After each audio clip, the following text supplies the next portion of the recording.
Whitlow. A paraplegic man from Ohio has filed a complaint with the NAACP against the Dayton, Ohio Police Department after video evidence shows him being dragged out of his car by his arms and his dreadlocks during a traffic stop. This is the body cam video of that incident. It happened on September 30th. Dayton police say officers stopped Clifford Owensby after he was seen leaving a suspected drug house. They said because of Owensby's past drug and weapons history, they decided to pull him over to search his car for drugs. Police say when they asked him to exit his vehicle, he refused, and that's when the officers pulled him out of the car. Now, in the video, Owensby can be seen telling the officers, this is before this exchange you're watching right now, that he was paralyzed. Owensby was charged with obstructing official business and resisting arrest. Joining me now is attorney Andrew Lieb.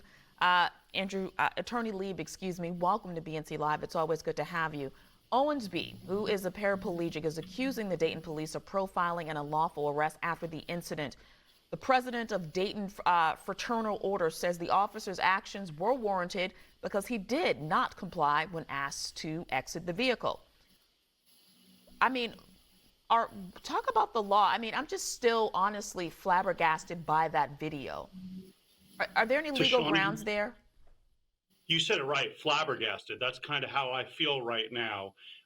It's just disgusting. And it's disgusting because this guy clearly couldn't use his legs. He couldn't exit the vehicle. And there's a lot of laws there. Let's start off with the most basic. The Fourth Amendment guarantees people the right to not have police use excessive force. Sounds excessive to me to drag someone out of the car. Let's go a step further and say that the Department of Justice even explains to police officers with an FAQ on their website how to respect rights for disabled people. This is a disabled gentleman. And I want to say, that doesn't excuse his drugs. That doesn't excuse his felony prior conviction. It's wrong. You shouldn't drag someone out of a car. Attorney Lee, does the burden of proof fall on the person being pulled over by police when they say, hey, I'm handicapped, this is my handicap? Or does it really just boil down to an officer being sensitive to what this person's saying? Where's that fine line drawn? It's all about whether it's readily apparent. So if it's readily apparent, then you could see it. Like if someone is in a specialized vehicle, you know how some of them have the hand devices on them for someone who couldn't drive with their feet. If it's readily apparent, it's on the officer. If it's not readily apparent, it's on the person getting pulled over. Excessive force is analyzed on a case-by-case basis. So yes, if the guy said nothing, if the guy did nothing, yes, police officers have to protect themselves. And I want to point that out. I want to make that very clear that we don't want police officers to be in danger. But when a guy says, I can't walk, I can't use my legs, there's footage. You gotta listen to the guy.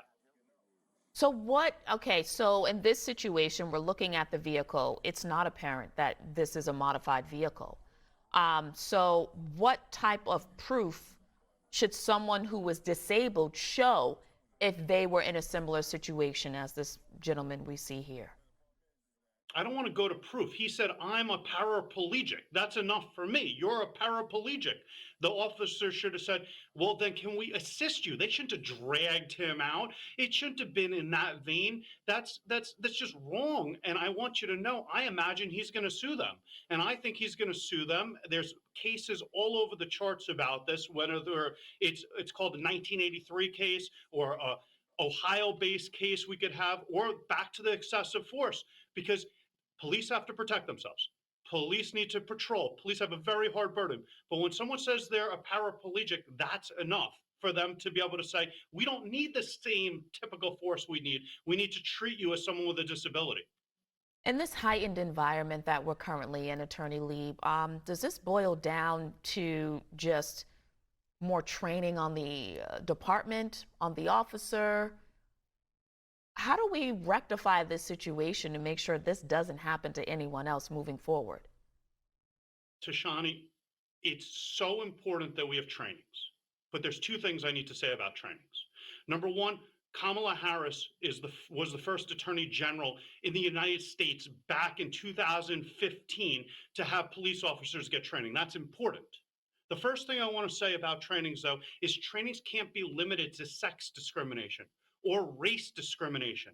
You'll find in discrimination law, disability is the most complained about discrimination out there. Number one. Number two, public health people tell us you can't tell a police officer, don't do this, you're wrong.